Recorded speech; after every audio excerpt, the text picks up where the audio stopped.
Parte 1. Tiempos difíciles. La generación de Noé era perversa. 10 generaciones habían pasado desde Adán, y la población parecía haberse olvidado por completo acerca de Dios. La sociedad era totalmente corrupta y la violencia lo impregnaba todo. Las cosas estaban tan mal, que Dios decidió destruir la tierra con un diluvio. Sería un error pensar que las personas que vivían en los días de Noé eran primitivas. Estaban cerca de la perfección de los primeros seres humanos, Adán y Eva. Tenían un potencial ilimitado y eran muy avanzados, pero, desafortunadamente, usaron sus talentos solo para el mal. La gente del tiempo de Noé estaba absorta en sí misma y obsesionada con el placer. Se habían olvidado por completo de dónde provenían sus talentos. ¿Ves algún paralelismo con la sociedad de hoy? Al enviar el diluvio, Dios no estaba siendo petulante ni actuando de una manera precipitada. Dios ama a los seres humanos, pero no puede tolerar el pecado. El mundo todavía era relativamente joven, pero necesitaba ser purificado. Parte 2. El llamado. Aunque había llegado la hora de purificar al planeta Tierra, todavía había un pequeño grupo de personas que permanecían fieles a Dios. Noé era un buen hombre que caminaba con Dios. De acuerdo con la Biblia, él vivió de una manera justa. Noé y su familia fueron escogidos para advertir a la gente del diluvio inminente. Dios instruyó a Noé a construir un gran barco, llamado Arca, para que se mantuvieran a salvo ellos y los animales de cada especie. Este fue un acto de misericordia por parte de Dios, reconociendo que todavía algunas personas seguían su liderazgo, sin importar cuáles fueran las presiones culturales. Conforme a su fe, Noé aceptó el llamado de Dios. Decidió seguir a Dios, sin importar cuán extraña o intimidante fuera su petición. Parte 3. Construcción, historia de Noé. La construcción del arca demandó muchísima fe. Para empezar, sería una estructura enorme, 510 pies de largo por 50 pies de alto, construida enteramente de madera de gofer, un tipo de ciprés que no se pudre fácilmente.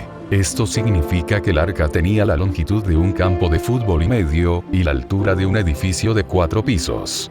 El arca tenía una impresionante capacidad de almacenamiento. Podría contener el equivalente a 450 camiones grandes. Algunas personas han estimado que el arca podría alojar tanto como 120.000 ovejas. Noé y su familia, junto con la mano de obra contratada, construyeron el arca minuciosamente, a pesar de la tonelada de burlas y críticas que recibieron. Les llevaría más de 100 años de trabajo, usando solo las herramientas primitivas de la época.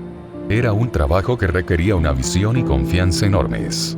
Parte 4. Advertencia de un diluvio. Los contemporáneos de Noé no creyeron sus advertencias acerca del diluvio.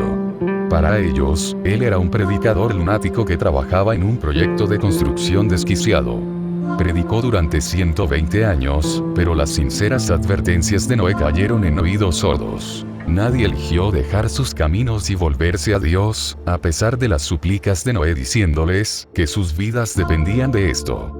Lo que es peor, la gente se burló de Noé, ridiculizaron sin piedad al anciano que estaba construyendo un bote gigante en tierra firme. Las personas continuaron sus vidas como de costumbre, comiendo, bebiendo y casándose. Simplemente no creían que hubiese ninguna razón para pensar que esta buena vida se acabaría. Lo que Noé predicaba les sonaba ridículo. No habían precedentes de un diluvio universal, y la mera sugerencia de esto sonaba loco. La gente ignoró a Noé, pero, a medida que se acercaba el tiempo del diluvio previsto, animales de todas las especies en la tierra comenzaron a entrar en el arca. Aún así, las masas eran inconmovibles. No iban a ninguna parte. Este fue uno de los peores ejemplos de la mentalidad de manada. Parte 5. Demasiado tarde. Noé tenía 600 años cuando finalmente llegó el diluvio predicho. Cuando la puerta del arca se cerró, ya era demasiado tarde. La risa burlona todavía sonaba en sus labios, pero cuando la lluvia comenzó a caer con fuerza, la gente entró en pánico. La puerta estaba cerrada, y ya no podían cambiarlo. La lluvia cayó y las aguas de inundación subieron y llenaron la tierra. El arca se movió y comenzó a flotar.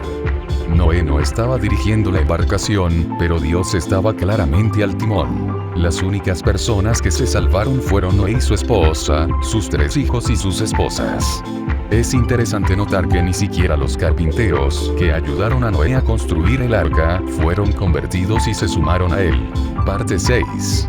Claustrofobia. La lluvia cayó durante 40 días y 40 noches. El arca flotaba sobre el agua manteniendo a Noé, a su familia y todos los animales a salvo. Afortunadamente, había mucho para mantener a la familia ocupada con un arca llena de animales. Dios le había dicho a Noé cuánta comida debía almacenar para los animales, y así comenzó su trabajo alimentando a un zoológico flotante. El agua subió y cubrió la tierra durante 150 días. Entonces el arca descansó sobre el monte Ararat.